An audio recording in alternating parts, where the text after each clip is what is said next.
Hello friends, स्वागत है आप सभी का सीबीवीकल आर्ट्स क्लासेस में। दोस्तों, आज के इस वीडियो में क्लास 12th हिंदी के महत्वपूर्ण टॉपिक आपको बताने वाले हैं। अगर आप अभी कुछ भी तैयार नहीं किए हैं तो ये वीडियो बहुत ही ज़्यादा आप लोग के लिए इंपॉर्टेंट होने वाला है। 100% दोस्तों गारंटी है कि अगर आप इसे पूरा देख लेते हैं तो 100 में से 90 नंबर तो जरूर आ जाएगा। तो कुछ पैटर्न है, कुछ तरीका है, कुछ कंटेंट है जिसे आपको तैयार करना है। उसे अगर आप फॉलो कर लेते हैं तो आपको बहुत अच्छा नंबर मिलने वाला है।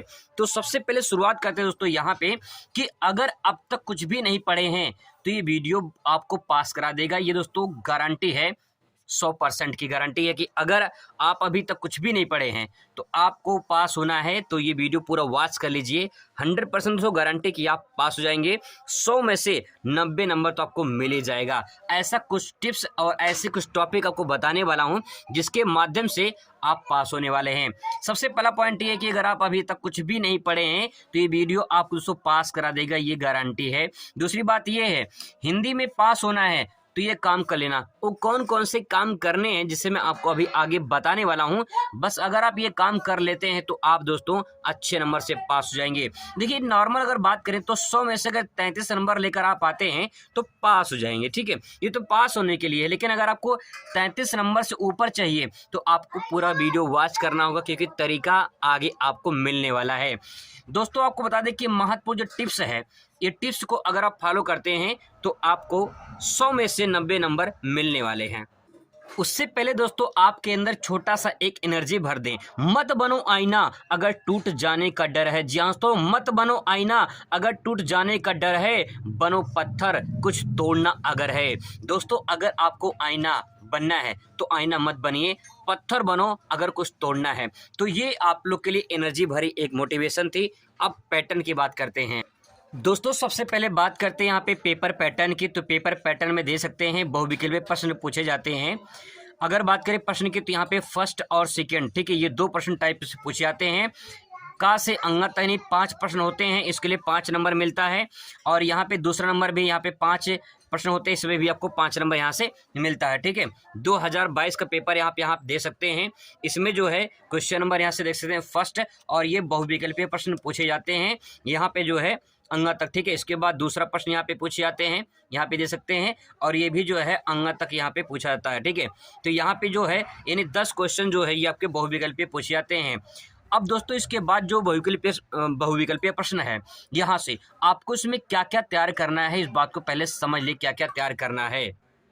सबसे पहले दोस्तों, अगर आपके पास 2022 का पेपर है तो इसे सॉल्व कर लीजिए। दोस्तों, आपसे वादा कर रहा हूं मैं कि अगर आप इसे सॉल्व कर लेते हैं ना तो 1-2 क्वेश्चन पक्का इसमें से आ जाएगा। 10 क्वेश्चन है। आप इस टाइम पे एक काम करिए, बस आपको सिर्फ दोस्तों एमसीक्यू क्वेश्चन जो है आपको उसको सॉल्व करना है।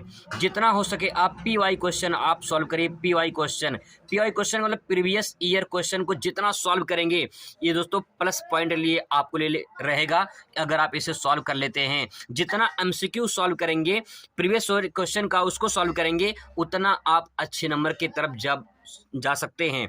तो यहाँ पे आपको ध्यान में रखना है, 2022 का अगर आपके पास पेपर है तो ये पूरा क्वेश्चन सॉल्व कर लीजिए। नहीं है तो कमेंट करिए, मैं आपको व्हाट्सअप नंबर दूंगा, वहाँ पे आप जो है व्हाट्सअप से इसे प्राप्त कर सकते हैं। तो दोस्तों, यहाँ से क्वेश्चन आपको ये सॉल्व कर लेनी है और प्रीवियस ईयर क्वेश्चन को वहाँ सॉल्व करनी है। अगर इतना कर लेते हैं तो आपका 10 नंबर क्वेश्चन ये यहाँ से फिक्स हो जाएगा। अब दोस्तों, यहाँ पे गद्यांश पर आधारित प्रश्न होते हैं, ठीक है। इसमें तीसरा और चौथा, यानी तीसरा जो होता है ये गद्यांश यानी गद्य से पूछा जाता है, और पद्यांश यानी चौथा जो होता है ये 5-5 क्वेश्चन इसमें से पूछे जाते हैं। और यहाँ पे क्वेश्चन 2 नंबर का होता है, 10-10 नंबर यहाँ से मिलते हैं। ये दोस्तों अगर आप क्वेश्चन कर लेते हैं तो यहाँ से 20 नंबर आपका यहाँ से फिक्स हो जाता है, ठीक है। अब सवाल ये है कि यहाँ से जो क्वेश्चन आते हैं, मैं आपको पेपर दिखा दे रहा हूँ, यहाँ पेपर में दे सकते हैं। इसको कैसे आप लिखेंगे, बहुत ही सिंपल है, बहुत ही आसान है, इसको आसानी से आप ले सकते हैं। दोस्तों, अगर बात करें यहाँ पेपर पैटर्न की तो यहाँ पे दे सकते हैं, जैसे यहाँ पे पूछा गया है गद्यांश में, ठीक है। तो गद्यांश में यहाँ से पूछा गया है। अब दोस्तों, यहाँ से पहला जो क्वेश्चन यहाँ से पूछा जाता है कि उपर्युक्त गद्यांश का पाठ का लेखक का नाम लिखना है। अगर मान लेते हैं ये आपको नहीं आ रहा है, ये आपको नहीं आ रहा है तो इसको छोड़ दीजिए, 2 नंबर यहाँ से आपको हो सकता है ना मिले अगर आप गलत लिख देंगे तो।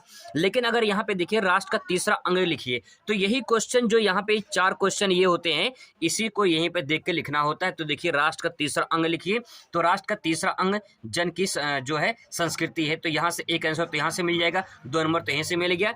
इसके बाद विरहित यहाँ पे दिया है और अंतर्निहित शब्द का अर्थ बताना है। तो यहाँ पे जो है यहाँ विरहित दिया गया है और अंतर्निहित दिया गया है। तो अगर इस शब्द का अर्थ आप लिख देंगे तो उसका जो है पूरा आंसर मिल जाएगा। ठीक है, तो यहाँ पे ये क्वेश्चन और इसके बाद रेखांकित अंशों का जो है यहाँ पे जो रेखांकित किया गया है यहाँ पे इसका अर्थ बताना है। तो अगर इसको यहाँ से छांट करके इसमें लिख देते हैं तो ये 5 नंबर में से जो है 10 नंबर क्वेश्चन पूछा जाता है, इसमें से दोस्तों 6 नंबर तो आपको मिल ही जाएगा। ठीक है, तो अगर इसको सॉल्व कर लेते हैं तो ये भी आपका प्लस पॉइंट हो जाता है। ऐसे ही दोस्तों पद्यांश से पूछा जाता है, 10 क्वेश्चन यहाँ से पूछा जाता है। तो अगर आप इसमें से भी अगर आप नहीं कर पाते हैं, ये जो नाम है जैसे ये दिया गया है, उपर्युक्त पद्यांश का पाठ और रचयिता का नाम लिखिए। अगर ये आपको नहीं पता है तो इसको छोड़ दीजिए। बाकी जो 3 हैं यहाँ से अगर आप कर देते हैं, इसी में से अगर लिखना है तो इसी में से अगर कर देते हैं तो कुछ न कुछ नंबर दोस्तों आपको मिल जाएगा। आपको छोड़ना नहीं है, कुछ लिख कर आएंगे तो कुछ मिल जाएगा, कुछ नहीं लिखेंगे तो कुछ नहीं मिलेगा दोस्तों, इस बात को ध्यान में रखना है। तो यहाँ पे ये दोनों पॉइंट ये हो गया। इसके बाद लेखक का जीवन परिचय। अब मैं जो पॉइंट आपको बताने वाला हूँ, जो जीवन परिचय आपको बताने वाला हूँ, अगर आप उसे तैयार कर लेते हैं दोस्तों 100% गारंटी यही आपके जीवन परिचय में एग्जाम में आने वाला है। दोस्तों जीवन परिचय की बात करें तो यहाँ पे दे सकते हैं जीवन परिचय अगर आप इतना तैयार कर लेते हैं तो आपको बहुत बड़ा फायदा हो जाएगा। मैथिली शरण गुप्त की जीवन परिचय तो आपको याद कर लेना है अच्छे तरीके से। यहाँ पे दे सकते हैं 2010 से स्टार्ट हुआ है, 11, 12, 13, 14, 15, 16, 17, 18, 19, 20, 22, 21 में पेपर नहीं हुआ था, 2022 तक ये सवाल पूछा गया है। मैथिली शरण गुप्त का दोस्तों किसी न किसी सेट में जरूर पूछ लेता है, और आपके सेट में मतलब आपके पेपर में कौन सा सेट आ जाए ये आपको अच्छे से नहीं पता है, तो इसलिए बात को ध्यान में रखना है। यहाँ पे मैं दिखा दे रहा हूँ कि यहाँ पे आप दे सकते हैं कि मैथिली शरण गुप्त के बारे में जो है यहाँ पे ये पूछा गया है। ठीक है, मैथिली शरण गुप्त को यहाँ से पूछा जाता है। तो ये जो है आपको कभी वाला ध्यान में रखना है, मैं कभी का बता रहा हूँ। यहाँ पे मैथिली शरण गुप्त को आपको ध्यान में रखना है, और उसके बाद जयशंकर प्रसाद का भी आपको ध्यान में रखना है। ये 2020 तक पूछा गया है, तो ये भी बहुत ही ज़्यादा इंपॉर्टेंट है। अगर इन दोनों में से आप तैयार करके जाते हैं तो आपको प्लस पॉइंट होगा 100%, तो गारंटी कि यही आपके एग्जाम में आने वाले हैं। और दूसरी बात, अब देखिए मैं आपको एक सीक्रेट बात बता रहा हूं। अगर मान लेते हैं खुदन खास्ता एक बार 1% के लिए मान लेते हैं कि ये दोनों नहीं है और आप यही दोनों तैयार के गए हैं, तो आप क्या करना, चुप मार के भाई यही लिख देना, इसमें से जो आपको अच्छे से याद हो ना यही लिख देना भाई। अगर आप नंबर पाना चाहते हैं तो लिख कर आइए, पूरा बेहतरीन नंबर मिल जाएगा। अब सवाल ये है कि इस जो जीवन परिचय होता है इसे कैसे लिखा जाता है। जीवन परिचय की बात करें तो इसे लिखने का तरीका होता है कि जैसे एक छोटा सा बॉक्स होता है, जैसे आप यहाँ पे बॉक्स बनाइए पहले, और उसमें जो है जन्म, मृत्यु, नाम, पिताजी का नाम, जन्म स्थान पूरा लिख दीजिए। अब इसके बाद यहाँ से जीवन परिचय लिखना स्टार्ट करिए। ठीक है, तो ये बॉक्स जो आपका तैयार कर रहे हैं ना, इस पे 2 नंबर बॉक्स पे ही मिल जाता है। बॉक्स का मतलब ये होता है कि इसमें आप ये बॉक्स बना के जन्म, मृत्यु, उनका जन्म स्थान, पिता का नाम, माता का नाम ये लिख के अगर आप इस तरह से करते हैं तो आपको बहुत अच्छा खासा नंबर मिल जाता है। 5 नंबर दोस्तों ये पूछा जाता है, और 5 नंबर में आपको कम से कम मान के चले कि 4 नंबर तो मिल ही जाएगा अगर आप अच्छे से कर देते हैं तो। अब दोस्तों लेखक का देख लीजिए। लेखक में दोस्तों वासुदेव शरण अग्रवाल का और हजारी प्रसाद द्विवेदी का ये बार बार रिपीट हो रहा है। देखो 2 ही 4 लेखक हैं जो मोस्ट इंपॉर्टेंट हैं, जो बार बार एग्जाम में पूछे जाते हैं। तो वासुदेव शरण अग्रवाल का और हजारी प्रसाद द्विवेदी का ये कई बार एग्जाम में पूछा गया है। तो अगर आप इसे तैयार करके जाते हैं तो आपको अच्छा नंबर मिलेगा। और मैंने आपको बताया ना कि अगर 1% के लिए मान लेते नहीं आता तो आप जो अपने मन से तैयार करके गए हैं उसे लिख कर आइए, 100% दोस्तों गारंटी कि आप अच्छे नंबर से पास हो जाएंगे और आपको पूरा नंबर मिल जाएगा। ये एग्जामिनर की कही हुई बात है जो कॉपी चेक करते हैं। अब दोस्तों बात करते हैं कहानी की। कहानी में देखिए सबसे पहले ध्यान में रखना ये है कि कहानी 80 शब्दों में लिखना है आपको, और ज़्यादा लंबा चौड़ा नहीं लिखना है। 80 शब्द का मतलब होता है कम से कम 1.5 पेज में आपको लिखना है। ठीक है, 1.5 पेज में कम से कम आपका होना चाहिए जो है कहानी। वैसे ही खंड काव्य। अब दोस्तों कहानी में क्या क्या लिखना है ये आपको ध्यान में रखना है।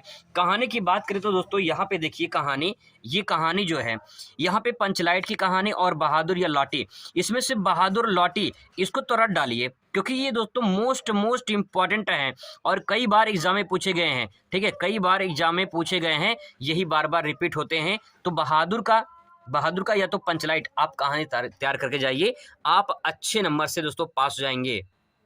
ऐसे दोस्तों खंड काव्य देख लेना है। खंड काव्य में जो भी आपका कौन सा पूछा जाता है, ठीक है, आप उसको तैयार करके जाइए यहाँ पे। इसके बाद दोस्तों खंड खा से पूछा जाता है संस्कृत। जैसे हिंदी का गद्यांश पद्यांश पूछा जाता है, वैसे ही संस्कृत का गद्यांश और पद्यांश पूछा जाता है। इसमें 7 नंबर का दोनों पूछा जाता है, 7-7 नंबर का, यानी 14 नंबर यहाँ से मिलते हैं।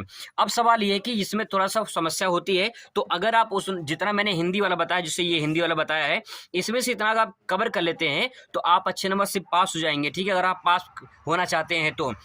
यहाँ बात करते हैं संस्कृत। तो संस्कृत में ये 14 नंबर का पूछा जाता है, इसको आपको अच्छे से समझना है, पढ़ना है।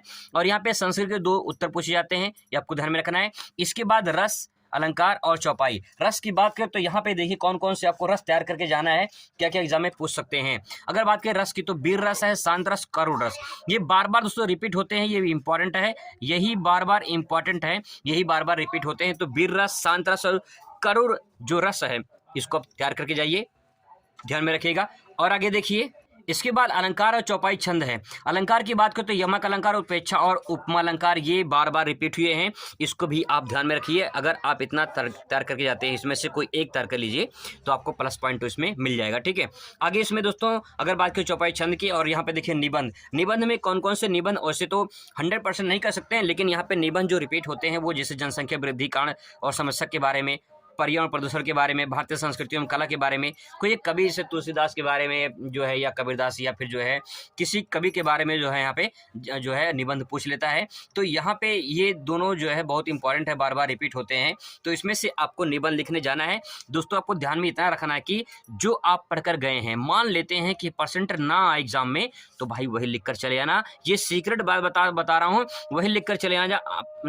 आप 100% तक आप पास हो जाएंगे। अगर आप पास होना चाहते हैं तो छोड़कर कॉपी मत आइए, लिख कर आइए, कुछ लिख कर आइए, बहुत कुछ आपको नंबर मिल जाएगा। तो दोस्तों ये हिंदी का कुछ इंपॉर्टेंट तथ्य थे जिसे आपको मैंने बताया है। आई होप कि आपको वीडियो अच्छा लगा होगा। Thanks for watching.